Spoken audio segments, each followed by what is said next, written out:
Hi everyone, welcome. FPLMattDay here, and this is my Gameweek 35 Wildcard Draft. If you're new here, be sure to hit the subscribe button, give the video a like, and get any comments, questions, and thoughts in ahead of Gameweek 35, which is another double game week with both Spurs and Chelsea playing two fixtures. So I will share screen and we'll get straight into it. And this video will have my wildcard all the way up until game weeks 37 for you. So I've used Transfer Planner from FPL Team, a great website to use. So if you haven't been using it, give it a go. So let's start with the goalkeeper, and I've gone with Petrovic from Chelsea, Aston Villa away, and Spurs at home. Highly unlikely that he gets a clean sheet in these, but a good chance. For two sets of save points, maybe 3 points per game, which gives you 6 points, which is a standard clean sheet anyway. And you never know with keepers, there could be a pen save in there as well. So for me, Petrovic having that double game week.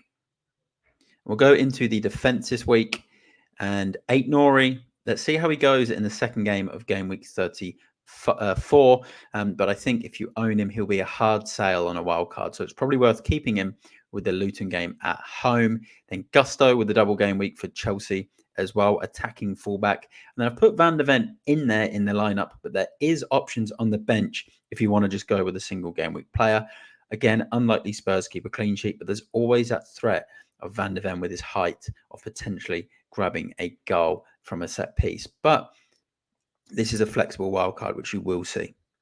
Let's go into the midfield, and we'll scroll up slightly there. And you can see Gordon, absolute must-have right now. Son as well, double game week. Palmer, double game week.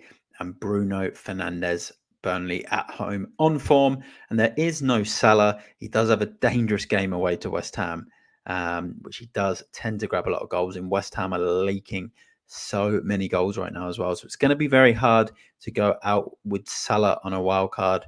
But I think there's enough coverage with Bruno Fernandes, given his form recently and his goal threat that he's shown at United, that he should be able to cover Salah. Obviously, if Salah ends up with a hat-trick, which he's done before against West Ham, yeah, it could be quite concerning, but I think you can get away without Salah right now. And let's go into the front three, and pretty template with Haaland. Depending on how his injury goes, obviously it's a wait and see. And then you've got Isaac there at home to Sheffield United, and then Højlund, the baby Haaland himself, at home to Burnley. And then we'll go into the bench.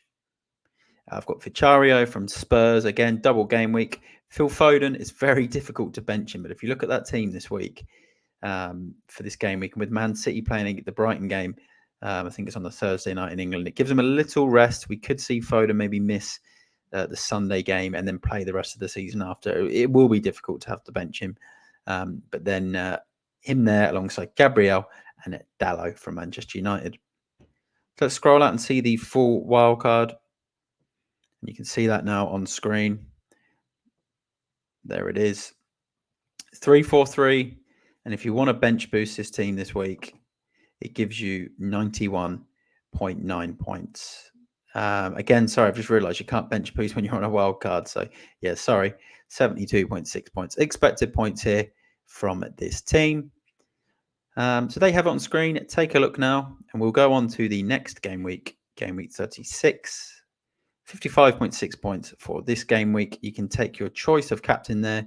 Foden, Haaland, Palmer, Bruno, whoever you want to pick. I think if we go to Haaland, obviously pending fitness, then it goes up as well.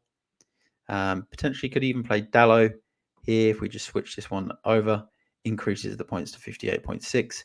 So this shows how strong the wild card here is. And you also get Gabriel in there for the Bournemouth home game, which gives you that Arsenal defensive coverage, which will be needed because all of the non-wildcard teams will probably still have that strong Arsenal double defense. Let's go to game week 37, which is the last double game week of the season. And this is going to be where you hit that bench boost. So you hit bench boost, give you 131.5 expected points. You've got double game week players in every position other than one there with Aït-Nouri on the bench. You've got 2 transfers because you didn't make any in game week 36. Garvidol's come in there for Gabriel. Aït-Nouri home to Palace on the bench.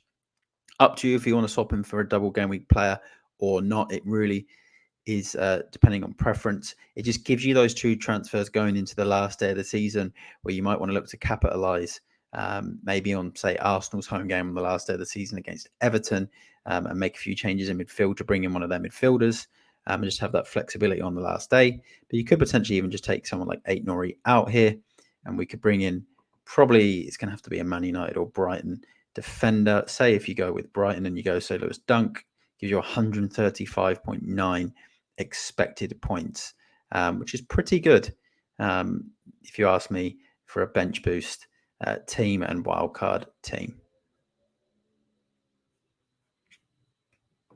So there you have it. We'll stop sharing the screen. That is my FPL Game Week 35 Wildcard Draft, all the way up until the double Game Week 37. Let me know your thoughts in the comments. Subscribe if you're new. Give the video a like. And I will see you all in the next one. Good luck for the rest of Game Week 34. I'm FPLMattDay. Bye for now.